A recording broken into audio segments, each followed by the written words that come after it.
Ya, Assalamualaikum warahmatullahi wabarakatuh. Selamat pagi. Yang terhormat Bapak PLT Direktur Fasilitasi Ekspor dan Impor, Ditjen Perdagangan Luar Negeri Kementerian Perdagangan Bapak Martin. Yang terhormat Bapak Kepala Pusat Data dan Sistem Informasi Kementerian Perdagangan, dan Bapak Ibu narasumber, serta seluruh peserta FGD pagi ini, baik secara Zoom dan juga secara fisik. Tadi sebagaimana disampaikan, kami di sini memiliki kesempatan untuk memberikan informasi sekaligus update dan juga mengenai pemanfaatan fasilitasi ekspor dan impor melalui penggunaan dokumen keterangan asal. Saya langsung saja ya Bapak dan Ibu, mungkin Bapak dan Ibu di sini saya yakin adalah para pengguna dokumen keterangan asal atau juga pemilik hak akses dari ISKA, baik yang di Zoom ataupun yang ada di sini ya, yang hadir secara fisik. Nah, mungkin Bapak dan Ibu ada beberapa yang belum familiar dengan dokumen keterangan asal, karena biasanya mendengarnya hanya SKA atau surat keterangan asal. Mungkin sebelum saya lanjut ke paparan berikutnya, jadi intinya dokumen keterangan asal itu mencakup surat keterangan asal atau certificate of origin, mencakup juga e-form atau electronic form, dan juga mencakup deklarasi asal barang atau yang biasa kita singkat itu DAB untuk sertifikasi mandiri. Tadi sebagaimana juga Bapak PLT Direktur menyampaikan, sertifikasi mandiri ini fasilitas baru ya di pemanfaatan kerjasama perdagangan yang sangat memberikan fleksibilitas dan juga fasilitas lebih kepada Bapak dan Ibu selaku eksportir, karena bisa menerbitkan sendiri dokumennya tanpa lagi melalui validasi IPSKA. Tapi memang tadi ada syaratnya, harus mendaftar menjadi eksportir terregistrasi atau eksportir tersertifikasi. Ini semua persyaratannya mudah, pengajuannya juga mudah, nanti mungkin pastinya akan dipaparkan lebih detailnya oleh Bapak Kepala Pusat Data dan Informasi. Semuanya sudah melalui online di sistem ISKA. Dan sekarang Bapak dan Ibu karena sudah diberikan fasilitas lebih ya, baiknya tentunya harus bisa memanfaatkan juga semua pemanfaatan ini untuk ekspor Bapak dan Ibu ke negara mitra. Tapi ada hal penting selain hanya berupa dokumen, tetapi dari dokumen itu sebenarnya ada hal yang Bapak dan Ibu harus perhatikan dan harus menjadi yang harus dipahami. Karena dokumen itu ada isian-isiannya itu yang mungkin kalau Bapak dan Ibu sering lihat ya di dokumen SK ada box-boxnya, box 1 sampai dengan box 13. Kemudian di deklarasi asal barang hanya berupa satu paragraf, tetapi intinya adalah seluruhnya itu memiliki ketentuan yang perlu dipahami, karena ini menjadi penentu apakah barang ekspor Bapak dan Ibu itu bisa dikatakan origin Indonesia. Kalau memang iya, artinya produk ekspor kita ke negara mitra memang bisa atau berhak mendapatkan fasilitas tarif preferensi dari suatu kerjasama perdagangan, baik itu FTA, tadi PTA atau CEPA seperti itu ya. Jadi intinya nanti dengan dokumen tadi yang Bapak Ibu isi dengan ketentuan yang sudah dipahami, itu nanti bisa mendapatkan tarifnya itu bisa 0% ataupun bahkan ada pengurangan. Oke, kita lanjut di berikutnya. Mungkin Bapak dan Ibu selama ini kami selalu aktif ya dalam melakukan sosialisasi, bimbingan teknis, bahkan penyampaian informasi ya terkait dengan ketentuan asal barang atau rules of origin dan pemanfaatan dokumen keterangan asal. Tapi mungkin di sini saya kembali mengingatkan Bapak dan Ibu bahwa ada prinsip-prinsip dasar yang tidak boleh dilupakan. Jadi pemanfaatan dokumen bergerak dari yang hard copy menjadi elektronik, bahkan menjadi sertifikasi mandiri. Tetapi aturannya tetap sama. Aturan dasarnya adalah tetap harus memenuhi yang namanya origin kriteria, consignment kriteria, atau prosedural.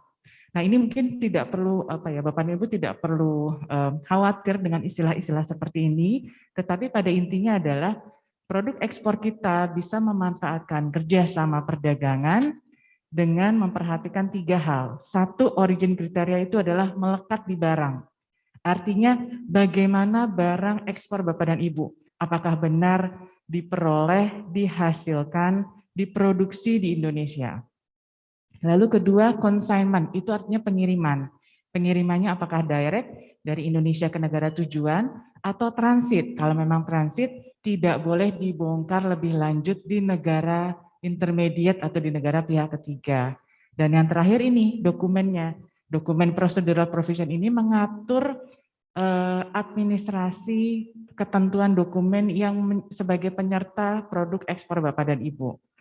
Jadi ketiga hal ini harus diperhatikan supaya barang ekspor kita ketika masuk ke negara mitra berhak mendapatkan fasilitas 0% atau penurunan biaya masuk. Nah, ini kita bergerak lagi ke arah sebelah tengahnya, bagaimana produk ekspor kita bisa dibilang origin Indonesia atau asal Indonesia. Yang pertama, yang paling tinggi seratannya adalah wholly obtained. Dan ini mungkin di Provinsi Bali banyak produk ekspor yang wholly obtained ya, karena banyak produk-produk yang hasil alam, misalnya produk perikanan seperti itu, atau produk pertanian. Ini sudah pasti kalau memang produk ekspornya dihasilkan, ditanam dari Indonesia, itu status tertinggi, pasti bisa mendapatkan origin Indonesia. Kemudian bagaimana kalau ada komponen impornya? Apakah tetap bisa kita ekspor dengan memanfaatkan kerjasama perdagangan? Masih bisa. Artinya produk ekspor kita boleh menggunakan bahan baku impor.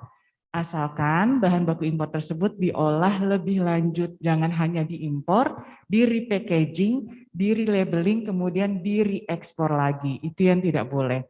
Kemudian bagaimana kalau ada akumulasi? Apa itu akumulasi? Akumulasi itu adalah ketika produk ekspor kita memanfaatkan bahan baku, di mana bahan bakunya itu berasal dari anggota FTA itu sendiri. Jadi itu adalah salah satu keuntungan kenapa kita bermitra, kenapa kita ber-FTA, karena kita bisa mengakumulasi menggunakan bahan baku dari negara anggota sendiri. Misalnya kalau ada ASEAN, kita menggunakan skema ASEAN Jepang, kita bisa berakumulasi bahan baku dari ASEAN dan Jepang. Kemudian ada Indonesia EFTA yang terbaru, Indonesia dengan 4 negara Eropa, Swiss, Islandia, Liechtenstein, dan Norwegia, kita bisa berakumulasi dengan 4 negara tersebut.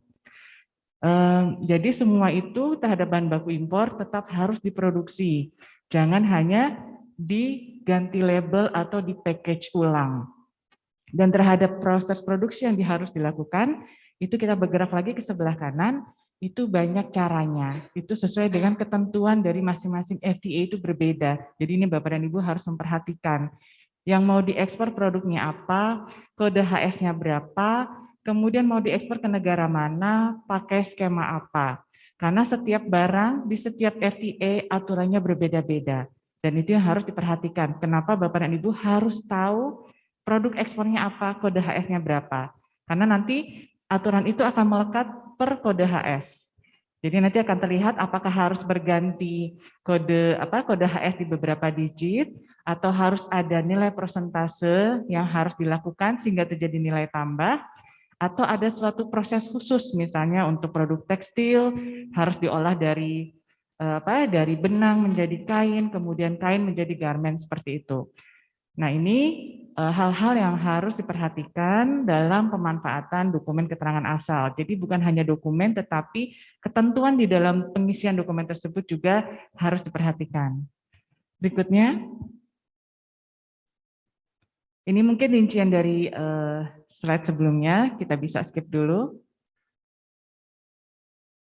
Ya, ini di beberapa slide ke depan ini adalah kami memberikan suatu bagan ya atau chart yang memudahkan Bapak dan Ibu untuk mengetes atau menyelidiki produk ekspor Bapak dan Ibu. Ini sebagai contoh, saya ambil skema ANZ FTA, ASEAN, Australia, New Zealand FTA. Ini kalau Bapak dan Ibu ada ekspor ke ASEAN atau ke New Zealand atau ke Australia, bisa menggunakan skema ini atau skema bilateral Indonesia, Australia, CEPA ya, yang waktu itu sudah berlaku kurang lebih di pertengahan tahun 2021. Di pertengahan tahun 2020. Nah ini kita coba mulai dari atas misalnya, kalau Bapak dan Ibu selama ini kan mungkin agak kebingungan membaca PSR, ROO, apa sih itu Rules of Origin atau Product Specific Rules, ini coba kita buat guidance, short guidance mudahnya untuk mengetes produk ekspor Bapak dan Ibu. Misalnya kita mulai dari atas, apakah produk yang Bapak Ibu ekspor itu, ini kok Singapura, harusnya Indonesia. Ini misalnya, apakah produk tersebut seluruhnya diolah di Indonesia? Kalau memang iya, berarti dia disebut barang wholly obtained. Tapi kalau tidak, berarti harus mengecek yang namanya product specific rules. Seperti itu. Nanti product specific rules-nya itu ada di web ISKA kita, di linknya ada di setiap FTA itu ada. Bapak dan Ibu cek, makanya tadi kami sampaikan harus mengetahui barang dan kode HS-nya karena rules-nya berbeda. Ini seperti ini contohnya untuk mengetes produk ekspor Bapak dan Ibu. Sampai ke slide selanjutnya, itu intinya adalah di setiap perjanjian kerjasama perdagangan memiliki pengaturan product specific rules atau pengaturan origin yang berbeda-beda. Ya, mungkin lanjut saja. Ini hanya semacam simulasi saja ya Bapak dan Ibu. Nanti mungkin kalau Bapak dan Ibu mau disimulasi produk ekspornya, silakan nanti di sesi diskusi kita. Ya, lanjut ini untuk setiap FTA. Ya, oke, ini juga ini hanya summary ya, ringkasan dari seluruh pengaturan origin kriteria di seluruh FTA. Jadi intinya kalau Bapak dan Ibu bisa lihat di sini perbandingannya sebagai contoh Indonesia Pakistan dengan ANZ. Ini sudah terlihat beda, ada yang wholly obtained, ada yang RVC, ada yang CTC. Jadi memang langkah-langkah atau stepnya itu berbeda, tetapi pada intinya adalah untuk mengetahui produk ekspor Bapak dan Ibu itu benar dari Indonesia atau bukan. Jadi yang tadi juga disampaikan di pengarahan di arahan dari Bapak PLT Direktur menyampaikan ada verifikasi. Jangan sampai nanti dokumen keterangan asal yang kita terbitkan untuk produk ekspor kita itu diragukan oleh customs negara pengimpor. Karena ada keraguan tersebut, originnya diragukan, sehingga nanti Bapak dan Ibu nanti akan dipertanyakan lebih lanjut. Ini bisa terjadi 2-3 tahun setelah clearance. Jadi meskipun Bapak dan Ibu sekarang bisa clearance, 2-3 tahun ke depan itu nanti bisa ada namanya post audit dari customs, dari bea cukai.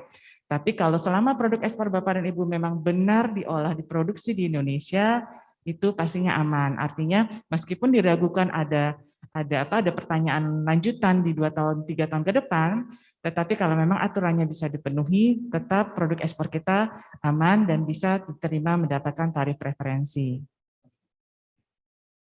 Ya, silakan dilanjut sampai ke tahap akhir mungkin ya, karena ini adalah simulasi per FTA, kita memberikan gambaran kepada Bapak dan Ibu.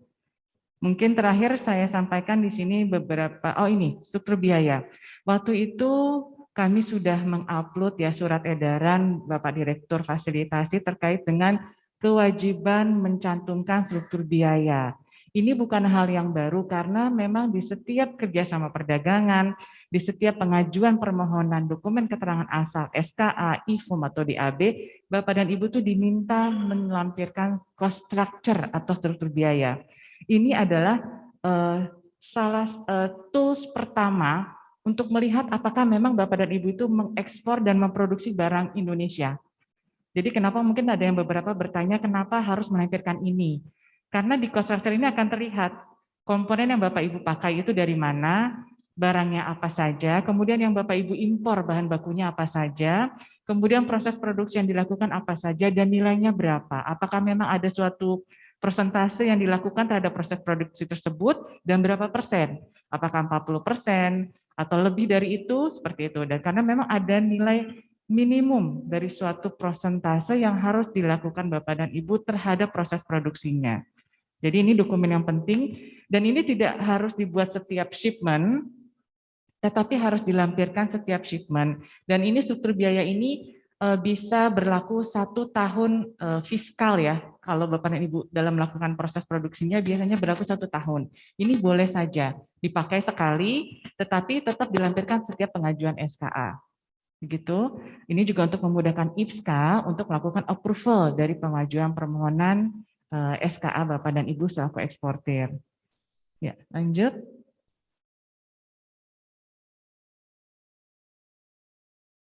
Ini ada perhitungannya, simulasi, formulanya juga berbeda-beda, tetapi yang rata-rata adalah untuk ASEAN dan ASEAN Plus One dan skema bilateral itu sama.